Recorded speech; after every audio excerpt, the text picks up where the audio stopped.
Justice retired Nasirul मुल्क ने निगरां वजीर आजम के ओहदे का हल्फ उठा लिया। सदर ममनून हुसैन ने निगरां वजीर आजम से हल्फ लिया कि मैं खुलूस नीयत से पाकिस्तान का हामी और वफादार रहूँगा कि बहैसियत वजीर आजम पाकिस्तान।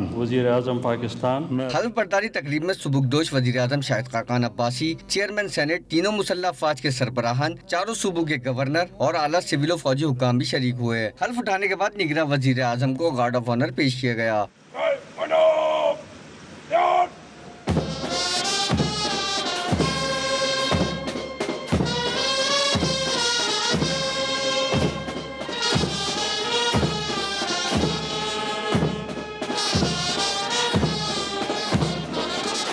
निगरां वजीर आजम जस्टिस रिटायर्ड नासिरुल मुल्क ने गैर रस्मी गुफ्तगू करते हुए शफाफ और बरवक्त इंतखाबात को अव्वलीन तरजीह करार दिया और कहा वो मैंडेट के मुताबिक ही काम करेंगे। उनका कहना था कि वफाकी काबीना मुख्तसर होगी, थोड़ी मुद्दत के लिए जिम्मेदारियां संभाली हैं, आईनी जिम्मेदारियां बेहतर अंदाज में निभाने की कोशिश करेंगे। सुबुकदोश वजीर आजम शाहिद खाकान अब्बासी अपनी मुद्दत पूरी होने पर गार्ड ऑफ ऑनर लेने के बाद रुखसत हो गए।